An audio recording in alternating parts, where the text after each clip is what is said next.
მინდა მივესალმოთ ჩვენს ძვირფას პენსიონერებს დღეს, ვინც ჩვენს ქვეყანაში გადაჭარბების გარეშე უნდა ითქვას, ყველაზე მეტად იმსახურებთ იყოთ დაფასებულნი, რათა მთელი თქვენი ფასდაუდებელი ცოდნა, გამოცდილება და უნარები კიდევ უფრო მეტი ხალისით, მაღალი მოტივაციით და სავსე ენერგიით გადაეცეს მომდევნო თაობებს.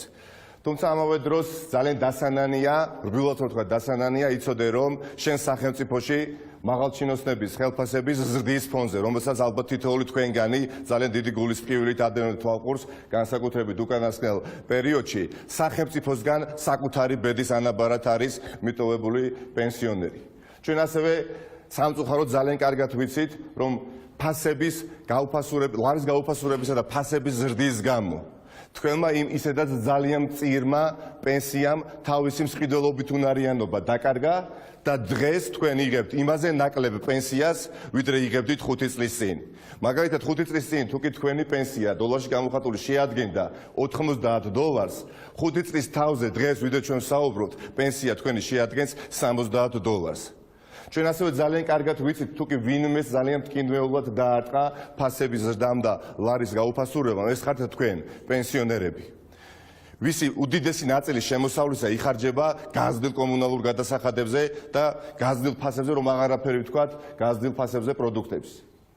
და რა თქმა უნდა, იბადება კითხვა, რას აკეთებს დღეს ხელისუფლება, რას აკეთებს დღეს ქართული ოცნება. მიუხედავად იმისა, რომ თქვენი პენსია მნიშვნელოვნად კარგავს მყიდველობით უნარიანობას, ქართული ოცნება დღეს მიმდინარე წელს არც კი აპირებს არც ერთი თეთრით პენსიის მატებას. და შეგახსენებთ, რომ მთელი 6 წლის განმავლობაში ქართულმა ოცნებამ მხოლოდ 30 ლარით გაზარდა პენსია. და მთელი ეს 30 ლარიანი ზრდა თავიდან ბოლომდე შეჭამა უკვე ინფლაციამ, ანუ ფასების ზრდამ. და აქვე შეგახსენებთ, რომ ნაციონალური მოძრაობის პერიოდში პენსია გაიზარდა 11-ჯერ და თქვენ ძალიან კარგად გახსოვთ, 14 ლარიდან 150 ლარამდე.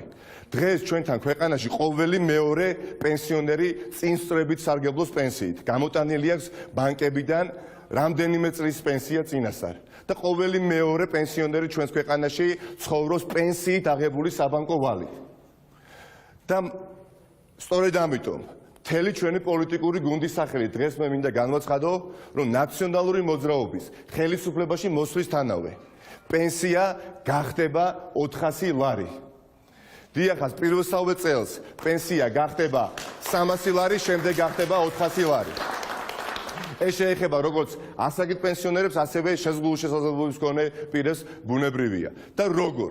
ძირითადი წყარო, რა თქმა უნდა, იქნება სწრაფი ეკონომიკური ზრდა, კორუფციის აღმოფხვრა და მნიშვნელოვანი შემცირება ბიუროკრატიული ხარჯის. ასევე გებადებათ ალბათ კითხვა, თუ რატომ დღეს, რატომ მაშინ, როდესაც არჩევნები კარს მომდგარიც კი არ არის, დიახაც, განგებ დღეს, შეგნებულად დღეს, უპრეცედენტოდ ადრე, ვიდრე ოდესმე რომელიმე პოლიტიკურ პარტიას გაუკეთებია, მათ შორის ჩვენც. ვინაიდან ჩვენ გვინდა ყველა ქალაქსა და სოფელში ჩავიდეთ და თითოეულ პენსიონერს გავაცნოთ ეს კონკრეტული გეგმა, რათა თქვენ დარწმუნდეთ, რომ ეს არ არის გეგმა გეგმისათვის.